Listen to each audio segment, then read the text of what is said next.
महावीर जयंती जन्म कल्याणक के पावन महोत्सव में दिगंबर श्वेतांबर सकल जैन समाज द्वारा नमक मंडी खारा कुआ से सामूहिक चल समारोह के रूप में भव्य शोभा यात्रा निकाली गई। कोरोना काल के 2 साल बाद पूरे जोश के साथ जैन समाज के सभी महिला पुरुष इस शोभा यात्रा में प्रभु की भक्ति में लीन दिखाई दिए। यात्रा में अलग अलग क्षेत्र से महिलाएं शामिल हुई जो कि गरबा नृत्य करती दिखाई दी। यहाँ पुरुष व बच्चे भी भगवान महावीर के भजनों पर नृत्य करते दिखाई दिए। यात्रा में हाथी, बग्घे, घोड़ी व रथ के साथ ही स्वर्ण कलश के साथ भगवान महावीर चांदी की पालकी में विराजित रहे। विभिन्न मार्गों से होता हुआ जुलूस नमक मंडी पहुंचा। बाद में सभी समाजजनों का स्वामी वात्सल्य जयसिंहपुरा में आयोजित हुआ। इसके पूर्व में भगवान के कलशाभिषेक भी हुआ। तत्पश्चात सकल जैन समाज द्वारा समाज के समाज सेवी अश्विन कासलीवाल का समाजजनों द्वारा सम्मान किया गया। इस अवसर पर फेडरेशन के वरिष्ठ उपाध्यक्ष देवेंद्र कांसल, महावीर जयंती जन्मोत्सव जन्म कल्याणक के मुख्य संयोजक शैलेंद्र जायसवाल, सह संयोजक नितिन दोषी, देवेंद्र पाटनी, जम्मू धवल, पवन बोहरा, अनिल गंगवाल, प्रकाश कासलीवाल, कैलाश दादा, उमेश जैन, दिनेश बोधा सहित बड़ी संख्या में समाजजन भी मौजूद रहे। वहीं इस अवसर पर दिगंबर जैन सोशल ग्रुप सम्यक के अंतिम जैन के सहयोग से जिला चिकित्सालय में जरूरतमंदों को भोजन करवाया गया। पूर्ण समाज ने मुझे नियुक्त किया था महावीर जयंती संयोजक के रूप में और ऐतिहासिक रूप में पिछले 2 वर्षों का जितना भी उत्साह बचा हुआ था वो इस वर्ष देखने को मिला समाज में। और बड़ी उत्साह के साथ अति उत्साहित होकर सभी ने संपूर्ण समाज के साथ स्वामी वात्सल्य का आयोजन हुआ और सभी लोगों ने सफल बनाया। सभी को धन्यवाद। पिछले 45 साल के मेरे जीवन काल में मैं पहली बार ऐसा उत्साह पूरे जैन समाज में देख रहा हूँ, जिसमें 4 दिवसीय जो आयोजन हुए उसमें पूरी जैन समाज ने भरपूर उत्साह के साथ इसमें भाग लिया है। आज पहली बार ऐसा हुआ है कि भोजन यहाँ पे जो वात्सल्य भोज चल रहा है इसमें कम से कम 4 से 5 हज़ार जनता अभी तक यहाँ पे आ चुकी है। जुलूस में भी जो आज उत्साह था वो भरपूर देखने लायक था।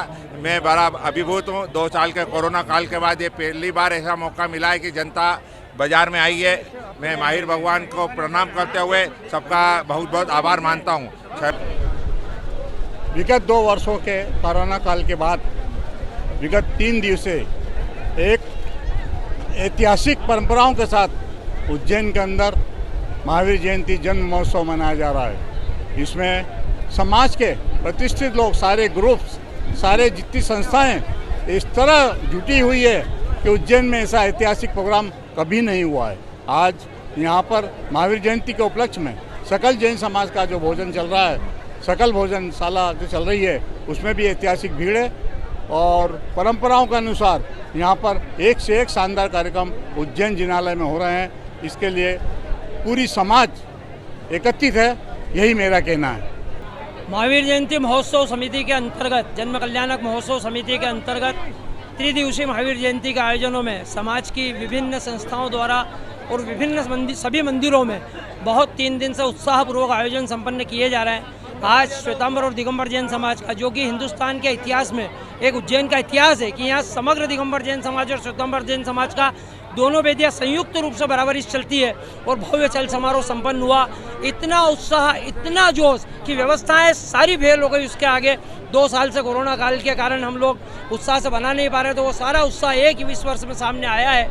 और आज ये यहाँ भोजन स्वामी वात्सल्य का आयोजन भी पूरे समग्र समाज उज्जैन का स्वामी वात्सल्य का आयोजन है। सारे हमारे अतिथि माननीय विधायक जी भारत जी और सारे अतिथि भी यहाँ पधारे हैं। और इसी क्रम में आज शाम को सम्यक ग्रुप द्वारा कालिदास अकादमी मुक्ताकाशी मंच पर जैन रामायण पदम चरित्रम का भी कार्यक्रम होगा। और कोरोना काल में हमारे समाज में बहुत सेवाएं देने वाले भाई अश्विन कासलीवाल जी का भी आज इस अवसर पे यहाँ सम्मान किया गया समाज द्वारा। और निरंतर समाज में एकता के सूत्र में बंधकर पूरी समाज जिस तरीके से महावीर जयंती बना रही है, निश्चित समाज का भविष्य सुखद है। जिन शासन की शोभा में बहुत अभिवृद्धि हुई है।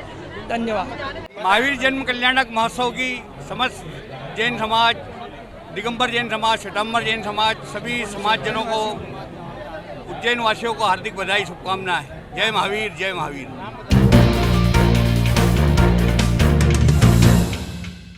बाबा साहब भीमराव अंबेडकर की 131वीं जयंती पर टावर स्थित अंबेडकर प्रतिमा पर पुष्पांजलि कार्यक्रम आयोजित किया गया। संविधान निर्माता बाबा साहब भीमराव अंबेडकर की 131वीं जयंती पर पूरे भारतवर्ष में बड़े भक्तिभाव के साथ जयंती मनाई गई। बाबा साहब की जयंती पर कई तरह के कार्यक्रम भी आयोजित किए गए। मुख्य कार्यक्रम टावर स्थित बाबा साहब भीमराव अंबेडकर की प्रतिमा पर सुबह हुआ, जहां से बाबा साहब की प्रतिमा पर विभिन्न संगठन, राजनीतिक पार्टियों एवं शहरवासियों सहित बाबा साहब के अनुयायियों ने पुष्पांजलि अर्पित कर उन्हें याद किया। भारतीय जनता पार्टी द्वारा भी बाबा साहेब भीमराव अंबेडकर की प्रतिमा पर माल्यार्पण कर उन्हें याद किया गया। स्मरण करते हुए अपनी बात को समाप्त करूंगा। एक ऐसा महापुरुष जिसने लोकतंत्र को अमर करने के लिए, समाज की एकता के लिए अपने समाज की कमजोरी को सबके सामने लाए और खाली सामने नहीं लाए, उसका इलाज करा करके समाज की एकता का संदेश दिया। ये हमारे जीवन की बहुत बड़ी पूंजी है। हम ताउम्र बाबा साहब के एहसान को कभी भूल नहीं सकते। ऐसे महापुरुष को हम स्मरण करते हुए अपनी आत्मीय श्रद्धांजलि भी अर्पित करते हैं और उनके विचारों को हम सशक्त करते रहे तो भारत सशक्त होगा। बोलो बाबा साहब अम्बेडकर अमर रहे।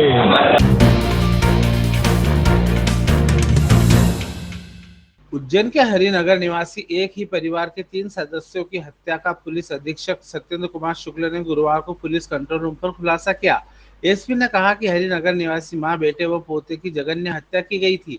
हत्या के 4 दिन बाद ही पुलिस को शव मिला।